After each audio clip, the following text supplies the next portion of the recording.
Welcome to Next Question with R. Every question has a meaningful answer. जय हिंद दोस्तों, मेरा नाम है हामिद रजा। जो मैं अभी हूँ सर के साथ बसतपुर के बेशुमार टीचरों में से एक इंटरव्यू नाम आता है, जो केमिस्ट्री क्लास के टीचर हैं। अभी सर के साथ हम लोग का पॉडकास्ट चल रहा है। सर अपने बारे में कुछ सर बताइए। मैं रिजवान मेरा नाम है और केमिस्ट्री गुरु के नाम से मेरा संस्थान चलता है बसंतपुर में, और भी अन्य स्थानों पर मेरा संस्थान चलता है। पिछले 11-12 सालों से मैं +2 के विद्यार्थियों को केमिस्ट्री पढ़ा रहा हूँ। यही मेरा संक्षिप्त परिचय है। तो सर पहला सवाल आपसे ये रहेगा कि स्किल बड़ी सर या हुनर? देखिए, स्किल और हुनर दोनों जरूरी है।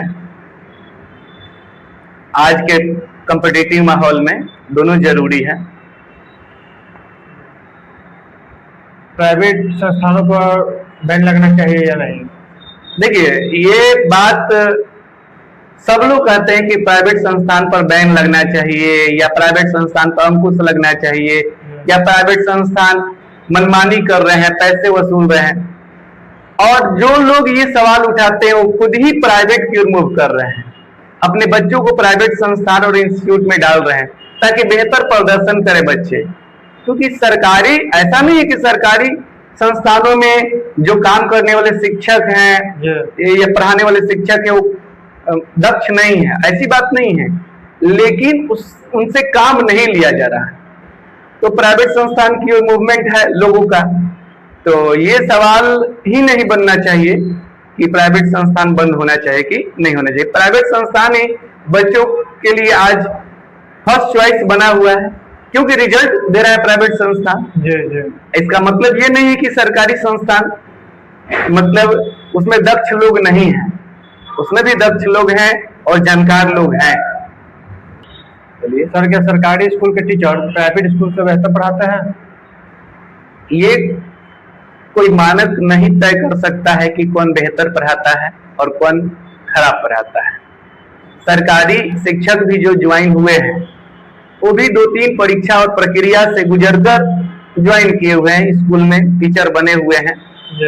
तो ये कहना कि सरकारी, एकदम डायरेक्ट कहना कि सरकारी जो शिक्षक हैं उनके पास जानकारी नहीं है या कम पढ़ाते हैं या प्राइवेट वालों के पास जानकारी नहीं है, बहुत ज्यादा मतलब कि विवाद वाला हो जाएगा। और ये सही इसका जवाब आप नहीं दे सकते हैं। सरकारी में भी एक से एक टीचर हैं और प्राइवेट में भी। बस ये है कि प्राइवेट वालों को मेहनत करना पड़ता है, क्योंकि वो जानते हैं कि अगर मेहनत नहीं करेंगे तो मेरा संस्थान आगे चलेगा नहीं। तो यही बात हो जाती है। एग्जाम में फेल होने का जो सिस्टम है वो वापस आना चाहिए या नहीं? एग्जाम में फेल पास वाला तो होना ही चाहिए। और हमारे सोच के अनुसार, अगर मेरा पर्सनल ये व्यू है कि जिस तरह से ग्रेजुएशन में फर्स्ट क्लास सेकंड क्लास होता है, यानी first division second division third division कुछ नहीं होता है, वो चीज यहाँ भी लागू होना चाहिए। 10th और इंटरमीडिएट से ही first class second class, no third class. हाँ, फेल होने का एकदम सिस्टम होना चाहिए, नहीं तो बच्चे मेहनत नहीं करेंगे, फेल होने का डर ही नहीं रहेगा। क्या भारी भरकम फीस जायज है या नहीं? देखिए, भारी भरकम फी अगर कोई संस्था वसूलता है तो उस संस्था का मेंटेनेंस है, अच्छे अच्छे फैकल्टीज टीचर ला रहे हैं तो उनको भी फी देना है, तो भारी भरकम फी तो वह वसूलेगा। और भारी भरकम फी दे कौन रहा? हम और आप दे रहे हैं, दूसरा थोड़ी दे रहा है। अगर आप दे रहे हैं तो संस्थान लेगा ही। बहुत सारी संस्थानें अभी पिछले 3-4-5 साल कोरोना के बाद लॉन्च हुई है, जो काफी कम फी में पढ़ा रही है संस्था। तो भारी भरकम फी एक तरह से होना भी चाहिए और नहीं भी होना चाहिए। बोर्ड एग्जाम पूरी तरह खत्म होना चाहिए? नहीं, बिल्कुल नहीं, मैं इसका पक्षधर नहीं हूँ। बोर्ड एग्जाम होना चाहिए और सख्ती से होना चाहिए। आजकल का जो सिलेबस है सर, वो टाइम वेस्ट ज्यादा कर रहा है बच्चों का? बिल्कुल नहीं, जो भी सिलेबस बनाया गया है वह बच्चों के भलाई के लिए किया गया है। तो सिलेबस कोई टाइम वेस्ट नहीं है, सिलेबस में कोई बेकार चीज नहीं है। सिलेबस में जो चीज भी दिया हुआ है वह उपयोगी चीज है, तो इसको नहीं कह सकते कि यह बेकार है चाहे टाइम वेस्ट है। आज के जमाने में जो मॉडल साइंस का है वो किताबों तक सीमित रहना चाहिए? नहीं, देखिए किताब तो जरूरी है, इन किताब के साथ साथ जैसे कि आपको एक्सपेरिमेंट, लैब, ये सब की जानकारी होनी चाहिए, जरूरी है ये सब। आजकल का हर स्टूडेंट को कॉलेज जाना चाहिए या नहीं? कॉलेज तो जाना ही चाहिए। हम लोग कॉलेज उतना ज्यादा नहीं किए हैं, जितना भी किए हैं, लेकिन अभी हम लोग खुद देखते हैं बैग और ड्रेस और टाई जब बांध के बच्चे कॉलेज वाले जाते हैं तो हम लोग देखते हैं तो लालच लगता है कि हम लोग का लाइफ कितना जल्दी समाप्त हो गया है।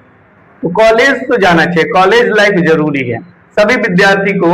अगर कॉलेज लाइफ तो एकदम जरूरी है, कॉलेज में जाना चाहिए। कॉलेज से बहुत चीज सीखने को मिलता है, जरूरी नहीं कि किताबी ज्ञान ही मिलता है, सिलेबस से संबंधित ज्ञान ही मिलता है। बहुत ऐसी चीज होती है जो कॉलेज से गेन कर सकते हैं, और कुछ निगेटिव चीजें भी होती हैं। फर्स्ट बेंचर या बैक बेंचर में समझदार कौन होता है?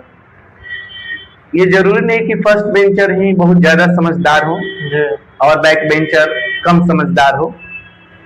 कभी कभी ऐसे भी होते हैं कि बैक बेंचर भी अच्छे करते हैं, कभी कभी ऐसे भी होते हैं बैक बेंचर या फर्स्ट बेंचर भी खराब कर जाते हैं।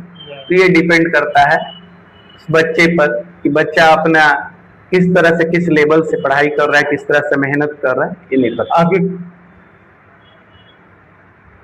आपके किसी स्टूडेंट ने ऐसा सवाल किया हो जिसका जवाब आपके पास ना हो क्लासरूम में? ऐसा तो कभी नहीं हुआ है, लेकिन इस दुनिया में कंप्लीट कोई नहीं है। इस सवाल पे आपके कहना चाहेंगे सितारों के आगे जहां और भी है। कहने का मतलब कि मेरे बच्चे ऐसा समझते हैं कि रिजवान सर से बेहतर कोई नहीं है, लेकिन हम उन्हें कहते हैं कि सितारों के आगे जहां और भी है, मतलब मेरे भी कोई गुरु होंगे। तो ऐसा नहीं है कि हम कंप्लीट हैं, पूर्ण हैं। इस ब्रह्मांड में कोई कंप्लीट नहीं है जो मानव जाति में जन्म लिया है, लेकिन अभी तक ऐसा कभी नहीं हुआ है कि कोई बच्चों ने विषय वस्तु से संबंधित प्रश्न पूछा है नहीं बताया। आपने कभी किसी स्टूडेंट का झूठी तारीफ की है? ऐसा होता है बहुत बार, कुछ शरारती बच्चों का झूठी तारीफ करना पड़ता है ताकि वह खुश हो, और पढ़ाई में मोटिवेट करने के लिए झूठी तारीफ करते हैं। मतलब कि अपने फायदे के लिए किसी बच्चे की झूठी तारीफ करना अच्छा नहीं लगता हमें। एक कागज का टुकड़ा हमारी भविष्य का जिम्मेदारी ले सकता है? कागज का टुकड़ा कहने का मतलब हम समझ सकते हैं कि आप सर्टिफिकेट और डिग्री की बात कर रहे हैं। हाँ। तो देखिए, कागज का टुकड़ा सोशल मीडिया पर कहने के लिए और ऐसे कहने के लिए, डायलॉग बाजी करने के लिए कह सकते हैं। हम भी कह सकते थे कि हमारा भविष्य तय नहीं करेगा। अगर हमारे अंदर टैलेंट रहे तो सही बात है, कागज का टुकड़ा कोई मायने नहीं रखता, लेकिन कागज का टुकड़ा जरूरी है। अन्यथा जो सिस्टम बना हुआ है एग्जामिनेशन का system, college system, board, university जो कागज या सर्टिफिकेट, डिग्री प्रोवाइड करता है, ये किस लिए बनता है? इसको हटा दिया जाता है, लेकिन वो जरूरी है हमारे लाइफ के लिए। कहीं भी सरकारी नौकरी जाइए, बिना कागज का नहीं होगा, तो हमारा भविष्य निर्धारित तो करता है, कहीं ना कहीं उसका योगदान है। मोबाइल फोन क्लासरूम में बैन होना चाहिए या नहीं? आज के परिवेश में यह सवाल जो है मोबाइल बैन, हमें नहीं लगता है, क्योंकि आज स्मार्ट लर्निंग का जमाना है और मोबाइल से बच्चे चाहें तो बहुत चीज सीख सकते हैं, पढ़ सकते हैं। तो ऐसा कहना है कि मोबाइल क्लासरूम में बैन होना चाहिए, नहीं होना चाहिए, ये हमको नहीं लगता है कि बैन होना चाहिए। मोबाइल सबके पास होना चाहिए, लेकिन हाँ, जब क्लास में कोई सीरियस मैटर या पढ़ाई या टॉपिक डील हो रहा है उस समय बच्चे मोबाइल ऑपरेट नहीं करें। ये आपके मस्तिष्क को आपके विषय वस्तु से भटकाता है उस समय। लेकिन मोबाइल हमारे जीवन के लिए, अभी के लिए अगर सदुपयोग करें तो बहुत महत्वपूर्ण उपयोगी चीज है। सोशल मीडिया पर टीचर्स को रील्स बनाना चाहिए या नहीं?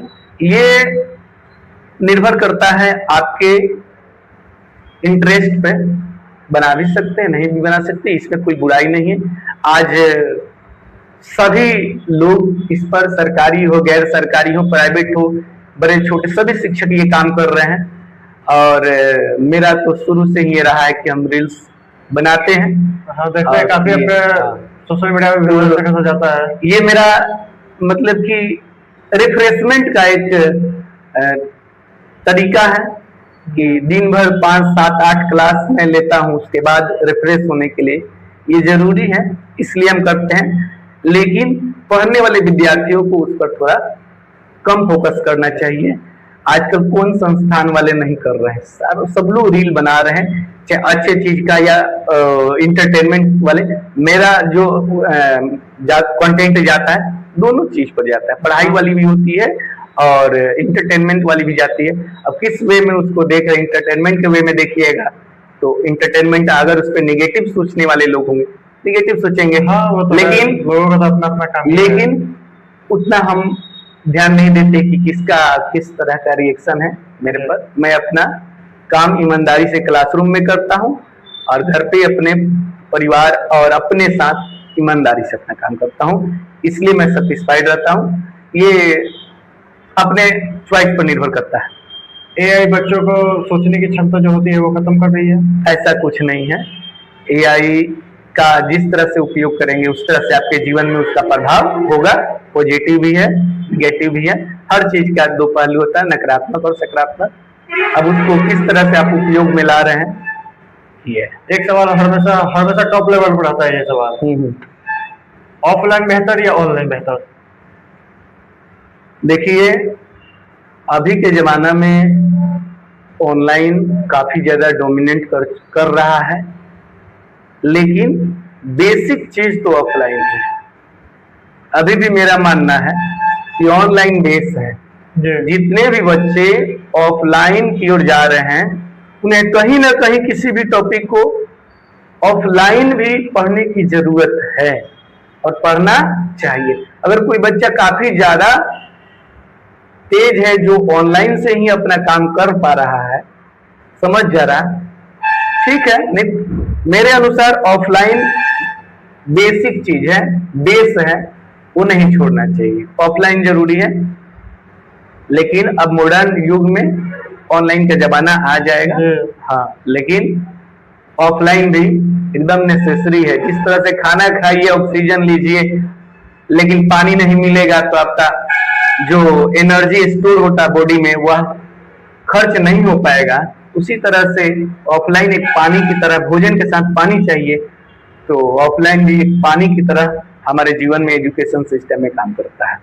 आजकल के बच्चे ज्यादा होशियार है या ज्यादा चालाक है? कल भी बच्चे होशियार और चालाक थे, आज भी बच्चे होशियार और चालाक है, लेकिन आजकल की होशियारी दिखावा है, ज्यादातर दिखावा हो गया है कि हम बहुत होशियार हैं। होशियारी पहले भी थी, अब भी है, अब वाला होशियारी थोड़ा दिखावा वाला ज्यादा हो गया। अभी का जो यूथ है, युवा है, वो दिखावा कर रहे हैं कि हम बहुत ज्यादा होशियार हो गए हैं।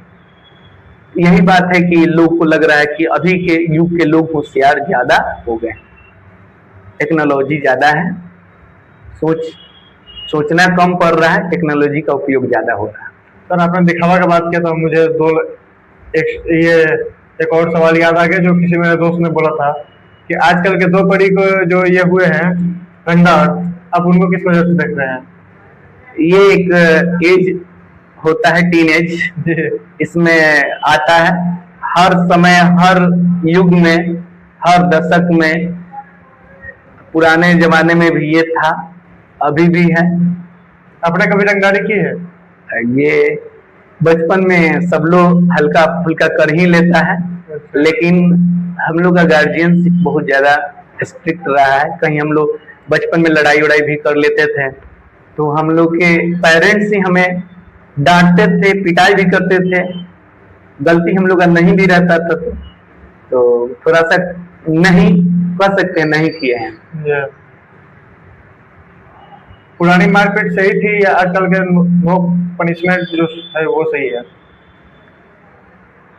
विद्यालय में जी विद्यालय में विद्यालय में संस्थान में अब तो पनिशमेंट गवर्नमेंट के द्वारा हटा दिया गया है, क्योंकि बच्चे आजकल बहुत निगेटिव स्टेप ले रहे हैं जिससे नुकसान हो रहा है। तो अब हम नहीं कहेंगे कि पनिशमेंट जरूरी है, लेकिन जब था तब ठीक था पनिशमेंट। हाँ, उस समय जरूरी था, उस समय हाँ जरूरी था, समय के साथ सही था वो। स्टूडेंट और टीचर के बीच दोस्ती ज्यादा गहरी होनी चाहिए या नॉर्मल? स्टूडेंट और टीचर के बीच एक सीमा होना चाहिए और एक बाउंड्रीज होना चाहिए कुछ मामलों में, और कुछ मामलों में ऐसा भी होना चाहिए कि बच्चे शिक्षक से किसी टॉपिक को लेकर, किसी सवाल को लेकर मित्रवत व्यवहार करके उस सवाल को समझ सकें। निजी जीवन में मित्रता विद्यार्थी और शिक्षक के बीच हमको लगता है कि एक बाउंड्रीज होना चाहिए दोनों के बीच। क्लास का सबसे शैतान बच्चा जीवन में कुछ आगे चलकर अच्छा करता है? हाँ करता है, ऐसा बात नहीं कि करता ही है या नहीं करता, करता भी है, कुछ नहीं भी करता। ऐसा भी होता है कि मान लीजिए 10th तक कोई बहुत ज्यादा शरारती बच्चा रहा, इंटर के बाद बहुत अच्छा मेहनत किया या इंटर में मेहनत किया, आगे चल के नौकरी प्राप्त करता है। ऐसा नहीं होता है। हमारे साथ पढ़े हुए कुछ बच्चे हैं जो आज इंडियन आर्मी में जॉब कर रहे हैं, शरारती थे हम लोग के साथ, हम लोग बहुत सीधा साधा बच्चा थे। पढ़ाने का असली मोटिवेशन देश का भविष्य या महीने की सैलरी? देखिए, पढ़ाने का उद्देश्य देश का भविष्य ही होना चाहिए और मेरा भी उद्देश्य देश का भविष्य ही है, और देश के भविष्य में मेरा भी जीवन चलता रहे और मेरे भी आर्थिक जो जरूरत है वह पूर्ण होती रहे। यह भी एक देश की सेवा की कड़ी है। अगर मेरा अर्थव्यवस्था नहीं ठीक रहेगा, मेरी जरूरतें पूरी नहीं होगी, मेरी स्वास्थ्य अच्छी नहीं रहेगी, मुझे भोजन नहीं मिलेगा, तो मैं देश सेवा जब तक जीवित रहूंगा तब तक करूंगा, तब तक करूंगा, जब तक अंतिम सांस तक देश के प्रति तो समर्पण रहेगा। लेकिन अगर हम फ्री ऑफ कॉस्ट एकदम संस्थान चलाने लगे तो मेरे भी बाल बच्चे, मेरी भी जरूरत है, तो जरूरत पूर्ण करने के लिए वो भी जरूरी है।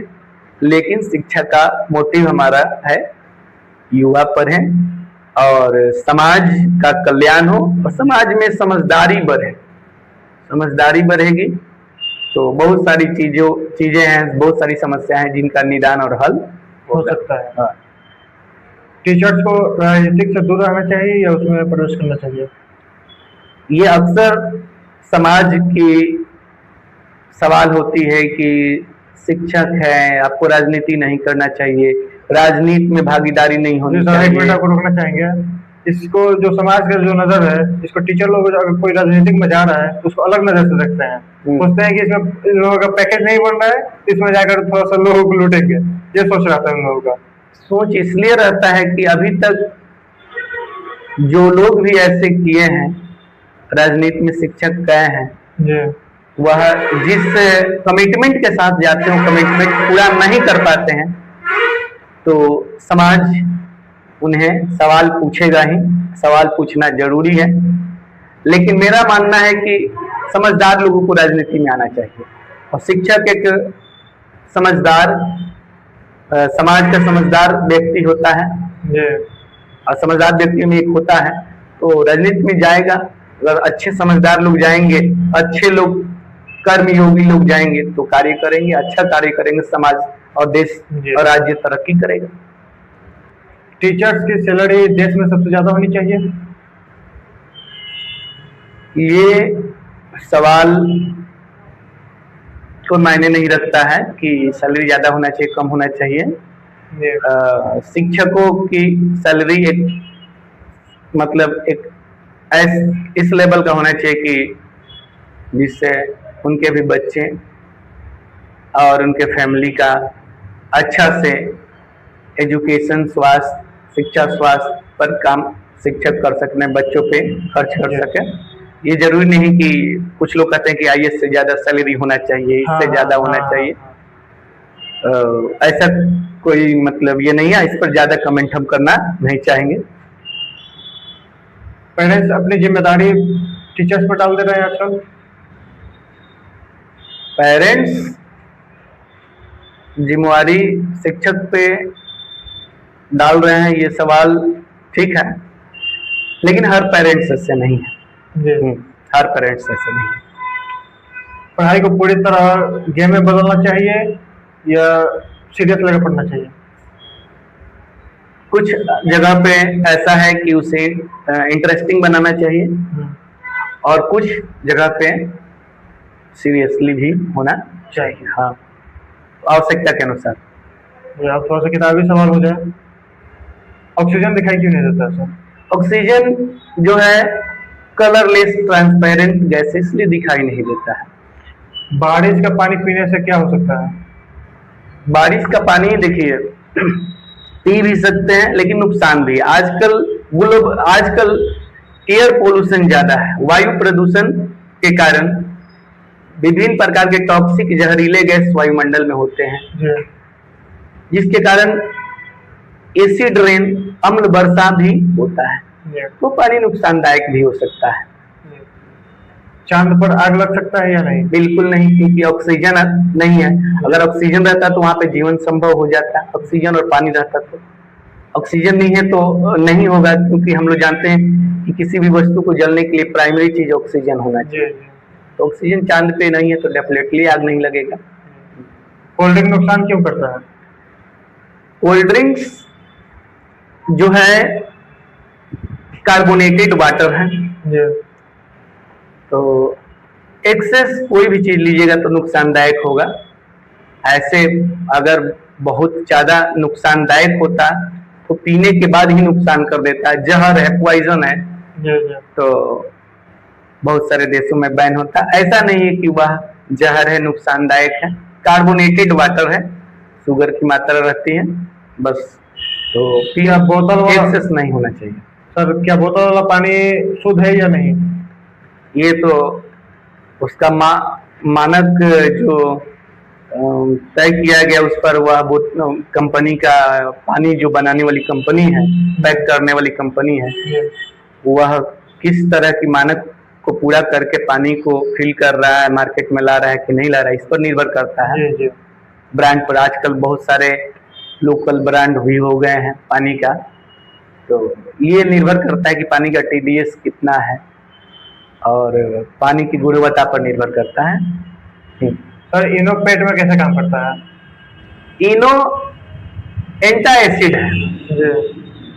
हमारे आंत में जब अम्ल की एसिड की मात्रा बढ़ जाती है, अम्ल की मात्रा बढ़ जाती है, तो यह जाकर उसे न्यूट्रलाइज कर लेता है, उदासीन करता है। इस 10th में रिएक्शन पढ़ना है बच्चों को, हम लोग भी पढ़े हैं। उदासीनीकरण अभिक्रिया हिंदी में उसको बोलते हैं, कि अम्ल और क्षार अभिक्रिया करता है तो लवण और जल बनता है।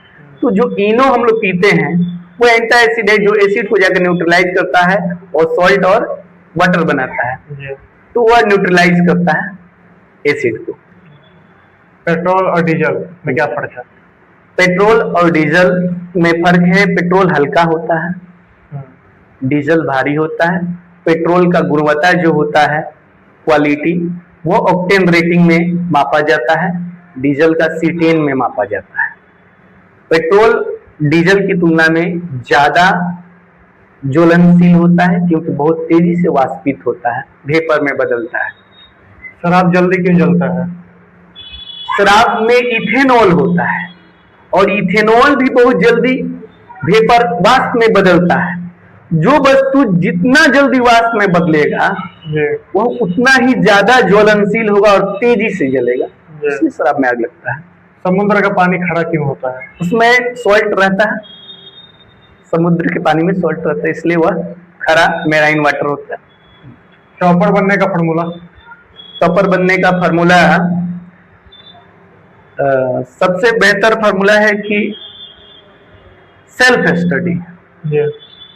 बच्चों को सेल्फ स्टडी पे अपने दैनिक जीवन का सबसे अधिक समय सेल्फ स्टडी पे देना चाहिए।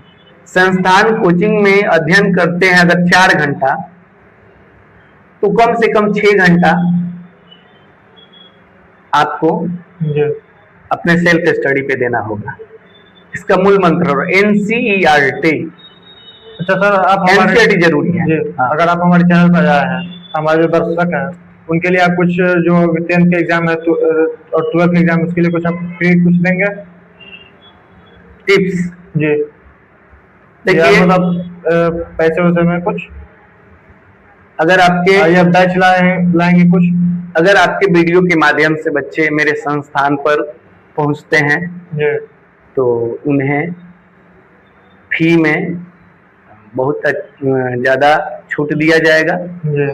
और 1-2 महीने के बाद 12th के लिए हम लोग कैप्सूल कोर्स लॉन्च करते हैं। मेरा तो कैप्सूल कोर्स में बच्चे आएंगे तो उन्हें 50% डिस्काउंट देंगे, आपके इस पॉडकास्ट के माध्यम से आएगा।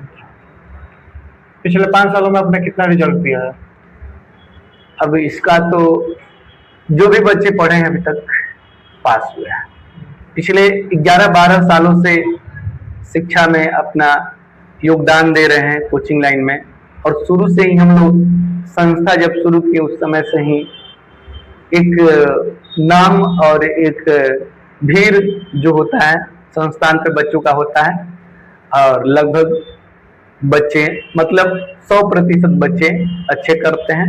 और विभिन्न विभागों में बहुत सारे बच्चे अभी कार्यरत हैं जो अब कर रहे हैं। सरकारी बिहार पुलिस हो गया, आर्मी हो गया, शिक्षक BPSC शिक्षक भी हम लोग पढ़ाए हुए विद्यार्थी हैं, कुछ संस्थान भी चला रहे हैं। तो बहुत सारे बच्चों, एक मतलब एग्जैक्ट आंकड़ा देना संभव नहीं है।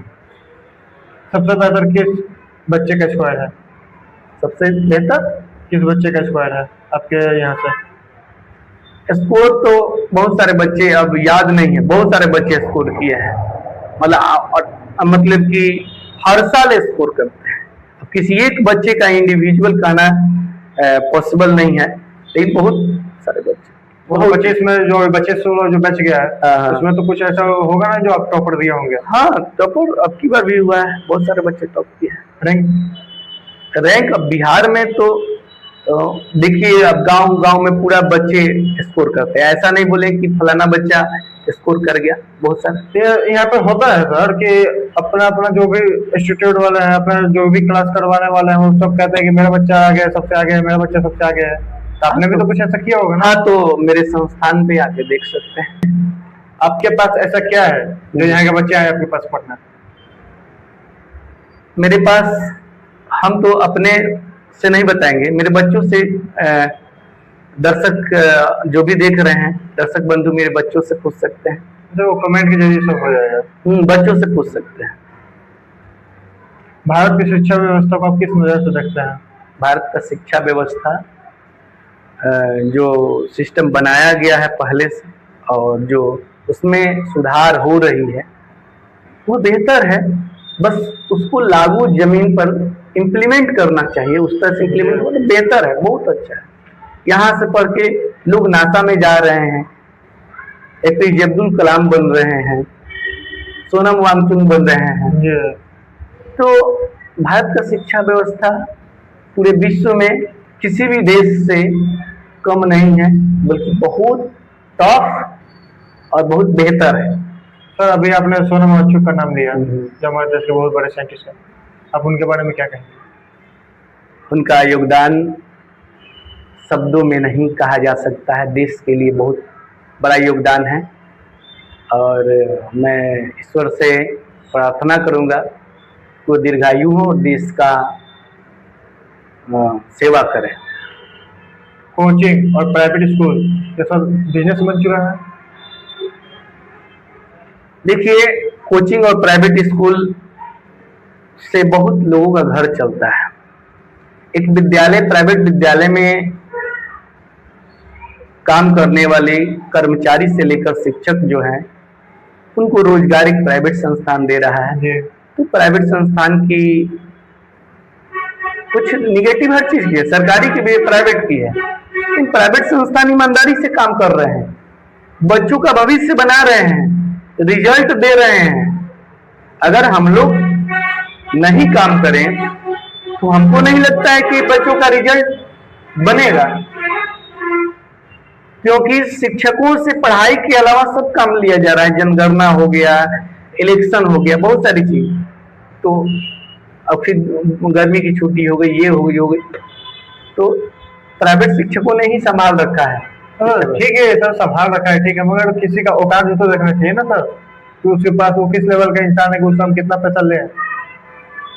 तो बहुत सारे संस्थान, चाहे मेरी ही संस्थान है, बहुत सारे बच्चे जो आते हैं, निर्धन बच्चे आते हैं, अर्थात जिनके पिताजी नहीं है, चाहे पिताजी मजदूर हैं, इनकम का स्रोत नहीं है, तो उन बच्चों को हम लोग रिवाइज करते हैं फी में, या कम लेते हैं या नहीं भी लेते हैं, कुछ बच्चों को पुस्तक भी प्रोवाइड करते हैं। तो ये होना चाहिए, सबको लेकर चलना चाहिए। जी, सबको लेकर चलना चाहिए। नंबर ज्यादा महत्वपूर्ण है या ज्ञान?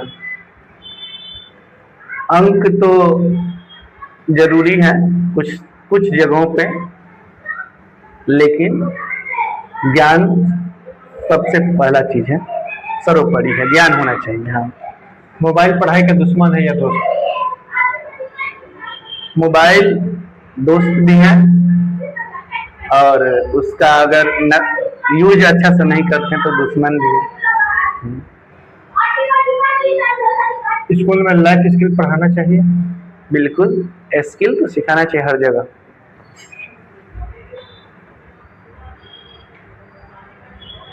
परीक्षा का तरीका बदलना चाहिए? ये समय समय पर बदलाव हो रहा है और होना चाहिए। जिस तरह से समय बदल रहा है, जिस तरह से समय का मांग है, बदलना चाहिए। पुरानी प्रणाली में अभी रहेंगे तो मतलब कि तरक्की नहीं किया जा सकता। जरूरी है, समय के साथ जरूरी है। सिर्फ शिक्षा मंत्री बदलने से शिक्षा व्यवस्था सही हो सकता है? ऐसे ही जरूरी नहीं है, जो भी आए उनके स्थान पे वह ईमानदारी से कार्य करें तो ही सुधार हो सकता है, आदमी बदलने से नहीं होता है। लगातार परीक्षा विवादों के बाद जवाबदेही तय होनी चाहिए या नहीं? एकदम तय होनी चाहिए। जो भी जिम्मेवार है, अगर उसमें कोई त्रुटि आ रही है तो जवाबदेही उसका बनता है, जरूरी है। क्या छात्रों का गुस्सा जायज है? यह कोई राजनीतिक मुद्दा तो नहीं बन सकता है? छात्रों की जो अभी जनता मंदा पे चल रहा है उसके बारे में बिल्कुल जायज है। ये परीक्षा का पेपर जो लीक हो रहा, ये नीट का ये पहली बार नहीं है, इसके पहले भी हो चुका है। तो इस पे गुस्सा छात्रों का जायज है। पेपर लीक एक कारोबार बन चुका है माफियाओं का। इस पे उगाही होता है, करोड़ों करोड़ों की उगाही हो रही है पेपर लीक कराने के लिए, और इसका एक माफिया तंत्र है। तो इस पे छात्रों का गुस्सा जायज है, संवैधानिक तौर पर शांति से करना चाहिए। सरकार के विरोध गैर संवैधानिक तरीके से नहीं होना चाहिए। किसी भी प्रकार की सरकारी चीजों की क्षति नहीं होनी चाहिए। छात्र अपने संविधान के दायरे में रहकर मांग कर सकते हैं, गुस्सा जाहिर कर सकते हैं। अभी जो सर जो अभी हाल ही फिलहाल में जो पटना में हुआ था, उसको आपने देखा, उसको आप किस वजह से देख रहे हैं? पटना में जो शिक्षक विवाद की प्रदर्शन भी और शिक्षक विवाद भी, दोनों इस सवाल इसमें। देखिए, दोनों शिक्षकों के बीच जो विवाद हुआ है, खान सर हैं, रोशन सर हैं, जी जी जी, तो ये उन लोगों का अपना निजी विवाद है जी, जिसको लोग संप्रदाय और जातियों के बीच बांट दिए हैं और उस नजर से देख रहे हैं। तो ये अच्छा नहीं है और ये अच्छा संकेत नहीं है विद्यार्थियों के लिए। ये नहीं होना चाहिए था। और ये जो प्रदर्शन चल रहा है पटना में, प्रदर्शन वही बच्चों का गुस्सा है, संवैधानिक तरीका से करना चाहिए, उसमें उदंडता नहीं करना चाहिए। गैर कानूनी ढंग से अगर कोई प्रोटेस्ट होता है उसका मैं समर्थन नहीं करता हूँ। नेताओं को बच्चों को सरकारी स्कूल में जाना चाहिए? बिल्कुल नेसेसरी कर देना चाहिए, जरूरी।